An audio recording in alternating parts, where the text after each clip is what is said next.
se articule ou tome como sinônimo o ensino remoto emergencial com a questão da EAD. Isso é natural também. Mas a educação à distância, a gente sabe que é uma educação mediatizada pelas tecnologias digitais, da informação e da comunicação, e não é novidade, ela já existe há algum tempo, né? Vem sendo utilizado muito mais nas instituições privadas do que nas públicas. Historicamente, as universidades públicas, o seu know-how e a sua história é com cursos presenciais. Alguns cursos em AD, mas em um número muito pequeno, e alguns cursos na área de pós-graduação, também em AD. E o ensino, a educação à distância, ela apresenta prós e contras, assim também como o ensino presencial. Então, assim, se por um lado a educação à distância ela tem uma flexibilidade de tempo, uma ampliação de alcance geográfico maior, proporcionada pelas tecnologias, uma certa maior autonomia, digamos assim, do discente. Por outro lado, nós sabemos que ela tem uma alta taxa de evasão, né, a educação à distância. Há também várias críticas em relação à qualidade, à manutenção da qualidade do ensino via EAD. Há também uma apreensão muito a respeito da avaliação, mas uma das principais críticas também são as impossibilidades de acesso, né, do nosso alunado, porque nós sabemos que as enormes diferenças socioeconômicas entre nossos estudantes e também há diferenças também geográficas, de regiões geográficas.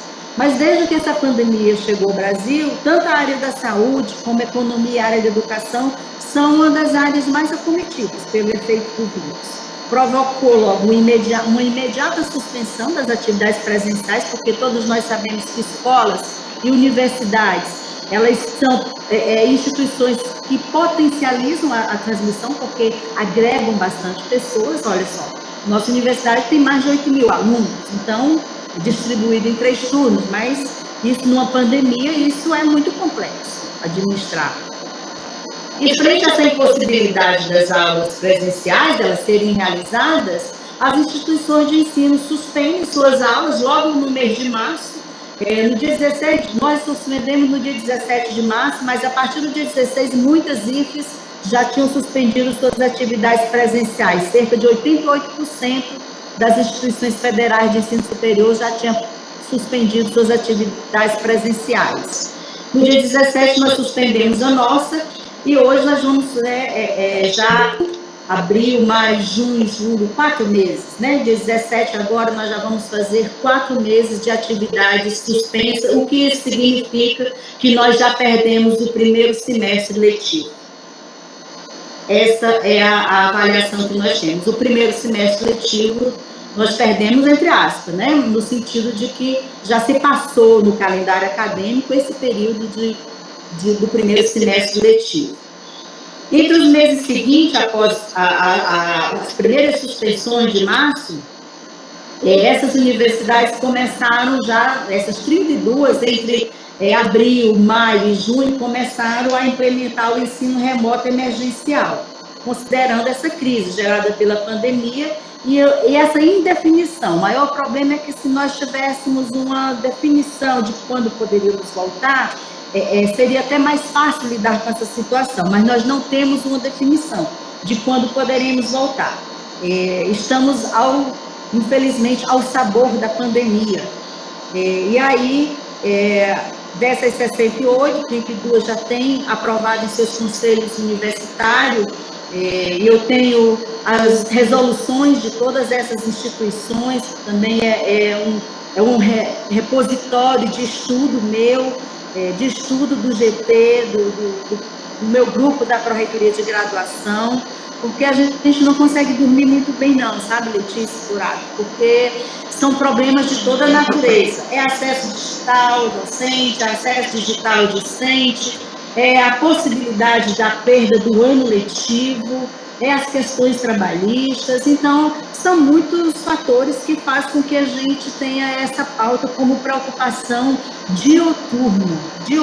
Essa é a verdade.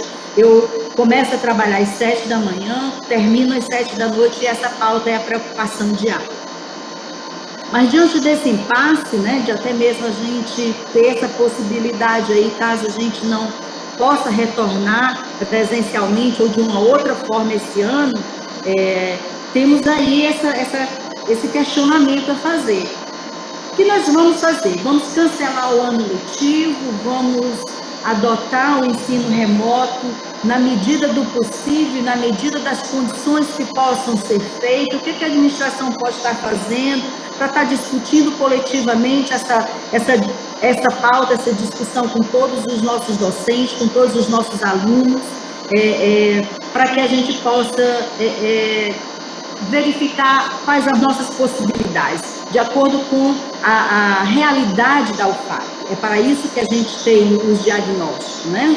Então, assim, a princípio, é interessante que a gente também, embora a gente associe, mas não trate como sendo a mesma coisa, ensino remoto emergencial como EAD, porque EAD não tem nada de emergencial. A EAD é uma atividade com planejamento e com uma execução de um curso com um modelo já subjacente, que ampara as escolhas pedagógicas, que organiza já os processos de ensino e os processos de aprendizagem nessa concepção de educação. Os seus projetos pedagógicos, eles são autorizados como curso à distância, o ensino à distância ocorre durante o curso todo, existem concepções teóricas, existem concepções metodológicas que sustentam tanto teórico como praticamente esses cursos nessa modalidade. E nós não podemos assimilar ensino remoto emergencial, como o próprio nome diz, que é emergente, é uma emergencialidade, digamos assim, é um modelo temporário. Estou falando isso em relação ao que o conhecimento que eu tenho do ensino remoto já aplicado, digamos assim, adotado pelas IFES, pelas 32 IFES, né, ao ler as resoluções. Então, o ensino remoto é sempre um modelo temporário e excepcional, que tem como objetivo não perder o ano letivo, minimizar os impactos, né, desses prejuízos acadêmicos na vida dos estudantes e provocado pelo distanciamento social, porque mesmo que nós comecemos a um retorno presencial, quando isso for possível, sabemos nós que esse retorno presencial, ele não vai se dar da forma como antes. Ele terá que respeitar o distanciamento de 1,5 metro, 2 metros entre as pessoas, máscara, enfim, álcool gel, toda uma série de protocolos. Então, assim, esse ensino remoto emergencial adotado pelas IFES utiliza-se de metodologia do regime presencial, adaptada temporariamente para o modelo remoto. O professor da disciplina presencial, ele atua e interage com os alunos, né, virtualmente, de forma remota, não tem tutoria. Então, assim, há que fazermos uma diferença entre essas atividades acadêmicas remotas não presenciais e EAD. Ensino remoto emergencial não é também a transformação dos cursos, dos projetos dos cursos presenciais que foram pensados com uma concepção teórica e prática presencial, transformando em cursos EAD. Há muita discussão sobre isso e os termos utilizados, às vezes, levam a entender, a compreender que essas universidades transformaram seus cursos presenciais em cursos EAD, o que não confere, o que não é uma verdade. Então, assim, não é uma conversão de cursos presenciais em cursos à distância, é apenas uma adaptação dos conteúdos das disciplinas de forma a serem trabalhados temporariamente e de forma excepcional, porque nós não podemos encarar essa situação se não for como uma excepcionalidade. Nós não estamos vivendo um tempo comum, rotineiro, nós estamos vivendo uma excepcionalidade. Então, essa mediação tecnológica do professor, com outros tempos e outro espaço, ela está presente nas atividades acadêmicas remotas, né, emergenciais, não presencial. Então, ensinar remotamente não é sinônimo de educação à distância. Então, gostaria de fazer essa diferenciação. E gostaria também de dizer que, como nós ainda não temos uma proposta, mas nós estamos estudando, e eu acho importante esse debate, eu acho importante essa discussão, porque ela ajuda na construção de uma proposta. Eu penso que, nesse momento, nós temos alguns cenários à frente. E aí nós temos que debater mesmo, discutir coletivamente para ver qual cenário melhor é o caminho que nós podemos adotar enquanto instituição, enquanto coletivo de docentes, enquanto coletivo de técnico administrativo, enquanto coletivo de alunos, né? Num primeiro cenário, nós podemos simplesmente não retomar as atividades acadêmicas, né? É um cenário, e para nesse cenário, enquanto, digamos assim, a pandemia estiver presente, a taxa de transmissão, que a gente sabe que é o tal do R0, né? Enquanto não estiver abaixo de 1, não é seguro, né? Embora o Estado trabalhe com outros condicionadores, como condicionantes, como, por exemplo, ter UTI, vaga no UTI, leitos, nós sabemos que enquanto a taxa de transmissão não estiver abaixo de 1, nós estamos num momento de risco, sim. E considerando que nós temos um percentual muito forte de professores, de docentes que são grupos de risco, tem comorbidade. Então, assim, a não retomada das atividades acadêmicas é o cenário no qual nós estamos até o momento. Nesse sentido, não há muito o que fazer, a não ser aguardar a pandemia passar ou uma vacina que imunize todos nós.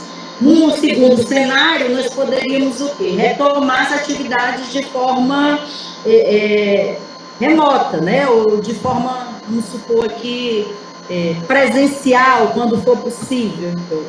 Mas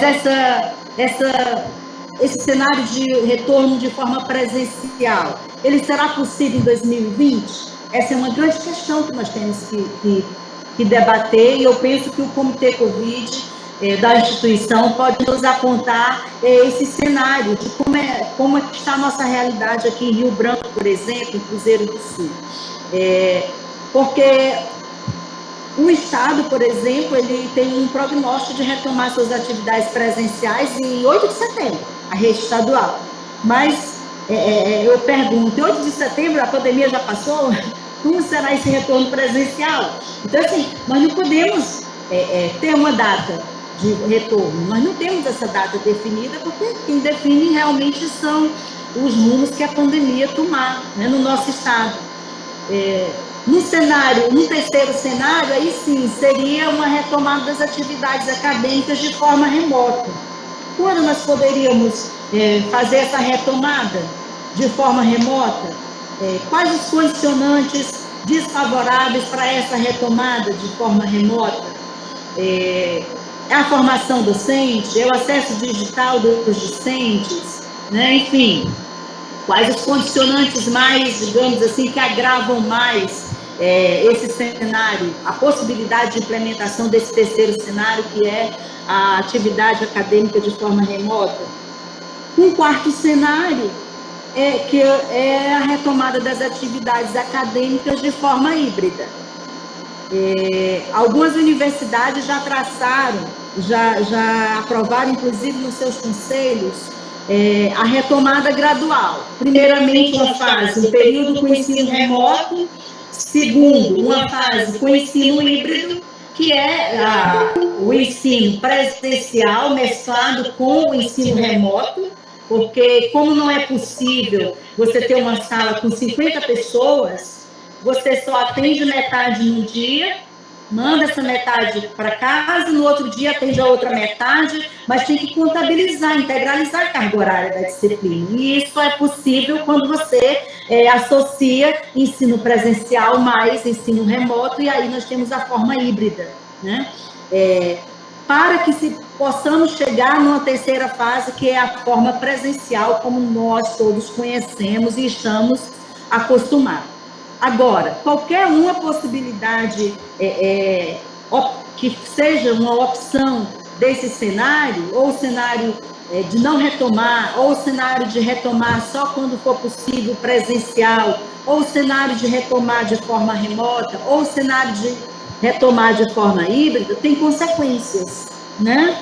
Elas têm consequências tanto positivas e têm consequências também negativas. Eu acho que isso são os elementos que balizam toda a discussão, são os elementos que a gente tem que ponderar.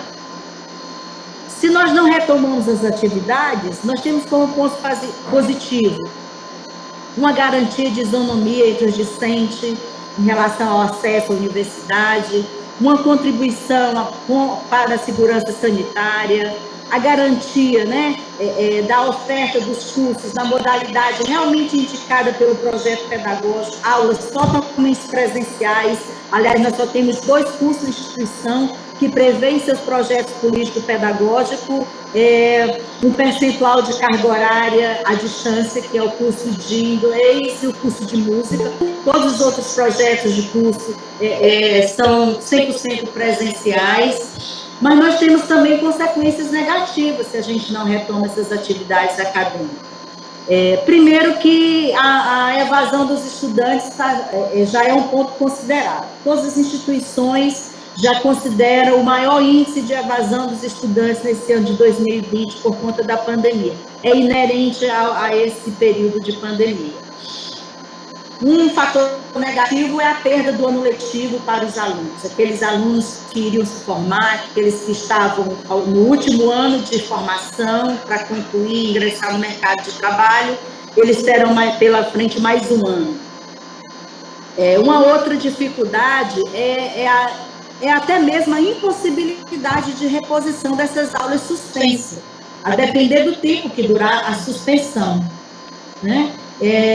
Eu vejo outro risco também, são as perdas de bolsas de ensino. Mensalmente, o Ministério da Educação, ele me faz declarar que os alunos do PET realmente estão trabalhando de forma remota. Tem essa ameaça de cortar as bolsas dos alunos do PET, nós temos 9 projetos PET. Nós temos agora, fomos aprovados 600 bolsas do PIBID de residência pedagógica, que são 2 programas de iniciação à docência. Nós temos um cronograma para iniciar esses programas até novembro, ou inicia em agosto, ou setembro, ou outubro, novembro. Caso a gente, a última etapa, digamos assim, cronograma é o novembro, caso a gente não possa retomar as atividades, nem que seja de forma remota, em novembro, essas 600 bolsas serão devolvidas à CAPES. A questão trabalhista também é uma questão delicada, que eu penso que não devemos deixar de mão nessa questão. Enfim, judicialização também, a universidade já foi judicializada por uma aluna do curso de nutrição, e ela ganhou na justiça, faltando o estágio, faltando o TCC, ela ganhou na justiça a colação de grau. Nós temos outros processos também judicializados, aqueles processos no último CPEX, todos eles estão judicializados também. Não sei ainda o retorno disso, né? Mas nós respondemos judicialmente processos de toda a natureza. Então, são essas as consequências também negativas. Há consequências positivas, mas há também consequências negativas de não retornar. A forma remota, quais são, digamos assim, as consequências negativas de nós retomarmos as atividades de forma remota? Provavelmente nós teríamos problema na garantia da isonomia entre os discentes em relação ao acesso de ensino. A evasão também um critério que pode ser negativo, um condicionante, um fator, mas a questão da evasão, eu não posso ser desonesto. A questão da evasão é um problema do ensino presencial das universidades federais. O nosso índice de evasão da Universidade Pública Federal do Acre, nos nossos cursos presenciais, é uma média de 40%. Então, nós também temos essa preocupação, não é também... Nós temos que lidar com esses dados de uma forma muito tranquila e de uma forma muito honesta. Não é o momento da pandemia também que isso vai causar evasão. A evasão já existe. Pode ser que aprofunde. Talvez a gente só saberia também se nós experimentássemos um período que fosse. Enfim, como positivo, eu penso que seria um menor atraso na conclusão dos cursos para esses alunos. Nós teríamos a possibilidade de não perder o ano letivo, nós teríamos aí a possibilidade de dar continuidade aos cursos de graduação para os veteranos e principalmente com a possibilidade aí de ingresso das atividades acadêmicas para os calouros, porque eu gostaria que vocês me ajudassem também a pensar. Eu penso que eu não posso sozinha entendeu? Nós vamos agora, no meio do ano, o ingresso das turmas do meio do ano, no segundo semestre. Só que nós não concluímos, ou melhor, nós nem começamos, porque 2 semanas, posso dizer que a gente vai cancelar isso, porque não há sentido. 2 semanas de aula em março. Então, nós nem terminamos, nem começamos as turmas ingressantes de 2020, do primeiro semestre. E como é que vai ser? Vamos imaginar que em setembro a gente retorne, de uma forma ou de outra, com as turmas ingressantes do primeiro semestre 2020. As turmas que ingressaram no segundo semestre de 2020, elas não poderão, porque vai dar sobreposição. Aí elas vão começar no primeiro semestre de 2021. Como é que fica o ingresso das turmas, as 1.830 vagas do primeiro semestre de 2021? Tudo isso nós temos que pensar como consequência, tanto nesse cenário de retorno presencial somente quando for possível, e esse retorno presencial somente quando for possível, eu penso, da forma como nós estávamos antes, eu penso que só com uma vacina, eu penso que só com as pessoas imunizadas é que podemos baixar a guarda para este vírus, né? Enfim, um ponto positivo também no retorno de ensino remoto, nem que seja por um período, ou para minimizar esses prejuízos, uma coisa temporária para o primeiro semestre somente, de 4 meses aí, seria também a manutenção das bolsas, né, do PIBID. São 600 bolsas que a gente trabalhou muito para conseguir aprovar esse projeto institucional. Há também aí uma possibilidade da gente utilizar alguns auxílios digitais para os alunos. Tenho conversado muito com o pró-reitor de assuntos estudantis. Como nós não estamos tendo gastos com esses alunos, né? Principalmente os recursos do PNAES, por conta que nós não temos atividades presenciais, esses recursos poderiam ser redirecionados para auxílio digital para os alunos, não sei, ou auxílios mensais, a ponto que ele possa comprar um equipamento. Eu acho que temos que pensar junto numa saída que possa minimizar o impacto, o máximo possível, esses impactos que a pandemia tem tratado, tem trazido, melhor dizendo, principalmente para o ensino de graduação, porque o ensino da pós, as turmas são menores enfim. Mas penso que alguns princípios, algumas ações estratégicas é preciso, como o levantamento da realidade. Nós já fizemos esse diagnóstico com os docentes, o Sérgio da PROAI, junto com toda a equipe, fez esse levantamento, esse diagnóstico com os discentes, está no período de tabulação de dados. Eu penso que na próxima segunda-feira já temos dados para socializarmos, inclusive com o DCE, que é importante ouvir os alunos. É importante ouvir os alunos no sentido de que não são favoráveis ao ensino remoto, porque com pacotes digitais seria diferente, com auxílios digitais, né, seria diferente, ou o alunado prefere cancelar o ano letivo, postergar por um ano a sua formação, porque 6 meses já foi postergado, agora estamos caminhando para um ano. Essas questões precisam ser discutidas. O levantamento da infraestrutura institucional também, que possa viabilizar o ensino remoto, porque precisamos também dar condições de trabalho aos docentes, isso é importante. Precisamos também fazer o mapeamento dos cursos e das disciplinas de graduação, porque cada curso tem a sua natureza, e a gente precisa, cada disciplina também tem a sua natureza também epistemológica. Há possibilidade de trabalhar remotamente 2 disciplinas em cada período, 1 ou 2, ou não há possibilidade de trabalhar nenhuma, temos que suspender tudo mesmo e voltar só em 2021. Todas essas são questões que estão na mesa para a gente discutir e para a gente avaliar. Mas penso que alguns princípios nessa discussão são importantes. A questão da excepcionalidade. Nós estamos vivendo um momento de excepcionalidade, precisamos pensar que precisamos definir um planejamento, algumas ações nesse contexto de excepcionalidade, não num contexto de eternidade, ou num contexto que será para sempre, ou de alteração dos nossos projetos de curso, não é isso. Temos que pensar que é uma excepcionalidade, precisamos também ter como princípio a condicionalidade, ou seja, ver as condições do docente, as condições do discente, acho que isso é importante, né? Para que a gente possa tomar algumas ações e envolvê-las num grupo aí, quem sabe, de uma proposta para nós levarmos para o conselho. Temos que ter como princípio também, eu acho que a autonomia dos colegiados de curso,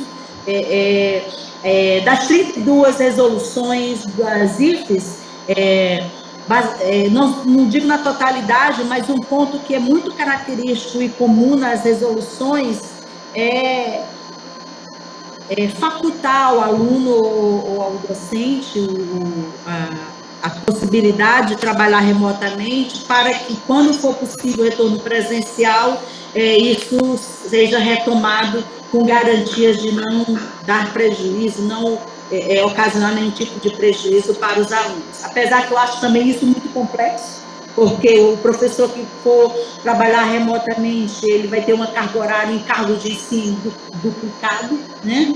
Então, todas essas questões são muito complexas e eu acho que é relevante para nós estarmos discutindo. Quero dizer, já encerrando a minha fala, acho que já passei dos 20, né, Letícia? Professor é assim, você sabe que professor... Mas, assim, eu quero dizer que nós não ignoramos as objeções ao ensino remoto, as críticas são todas elas legítimas, é primordial que nós levantemos essas críticas, essas objeções e discutimos coletivamente para que a gente possa, se não sanar, pelo menos mitigar o máximo possível esse prejuízo acadêmico. Sabemos que o retorno presencial ele será escalonado, então provavelmente o ensino híbrido será uma opção. Talvez nós não tenhamos como escapar dessa posição, né? Sabemos também que os recursos tecnológicos digitais não é uma solução salvacionista, não é mas são meios que podem sim ajudar nesse momento de excepcionalidade.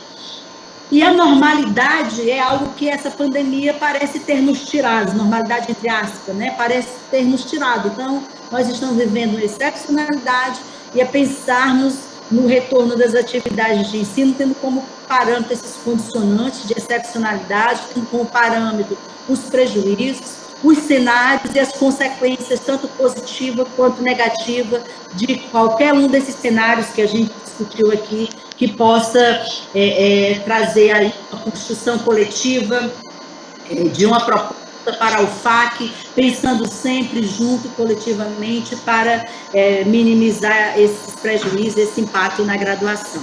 Eu agradeço a oportunidade, estou aberta ao diálogo com meus colegas aí do CFCH. Obrigada, Letícia, por não ter... Letícia não me interrompeu. Bem, professora, muito obrigada pela explanação e, de fato, não lhe interrompi exatamente porque essa talvez tenha sido, até o momento, a primeira oportunidade em que foi exposto a todos os colegas o parâmetro, o mapeamento do cenário de modo direto. Então, acho que muitos colegas aqui estão tendo, pela primeira vez, contato com esse debate, com essa questão, com a qual teremos que lidar. Então, eu fiz questão de deixá-la expor, exatamente para que a senhora pudesse, com riqueza de detalhes, posicionar, né, o coletivo em torno de qual é a nossa situação e de como a universidade, né, a administração vem tentando administrá-la.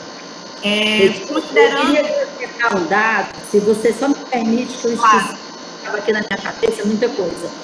Nós tínhamos a nossa instituição em torno de 120 a 130 professores substitutos.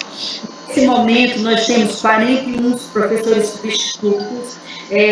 Estamos renovando, na medida do possível, aqueles que completam 24 meses, estamos encerrando os seus contratos e dificilmente, dentro desse cenário, não poder segurar esses profissionais, e isso é mais um fator que causa, digamos assim, preocupação, porque nós sabemos que os encargos docentes assumidos por eles são muito importantes na instituição.